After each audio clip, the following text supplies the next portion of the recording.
Welcome back. This is episode 109 of the Veterinary Business Video Show.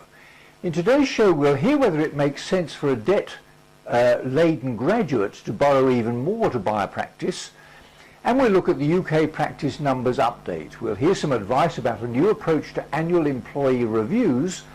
Tom Peters will tell us to shut up, and I'll offer you my quick business tip for this episode. I'm John Sheridan, and this is the show that helps practice owners, managers and clinicians just like you to build your successful practice into a great business.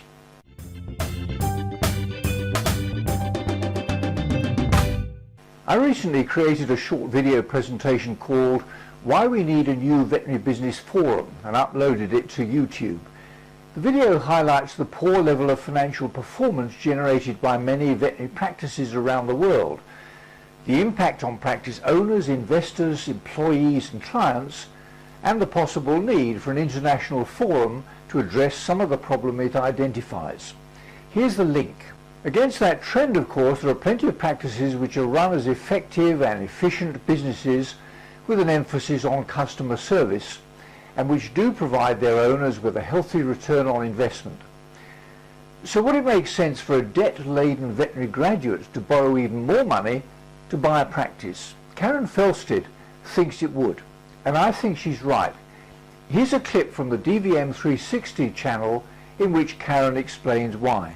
I think it's a good question. It does seem a little counterintuitive, but owning a practice, in general, practice owners make significantly more than associate veterinarians. And there's two reasons for that. Is one, they get paid for the medical and surgical work that they do in a hospital just as if they were an associate, but then they also get the profits of the practice, assuming it's a profitable practice. Banks are very willing to lend veterinary students, or they wouldn't be veterinary students at the time, but young veterinarians, I should say, money to buy practices, as long as, number one, the young veterinarian has a decent credit history, so that means no bankruptcy, they pay their bills on time, and also as long as the practice that they're buying has a strong cash flow and will be able to service the debt. So if you buy a good practice financially, it's a great alternative. They'll make more money in general than they would as an associate.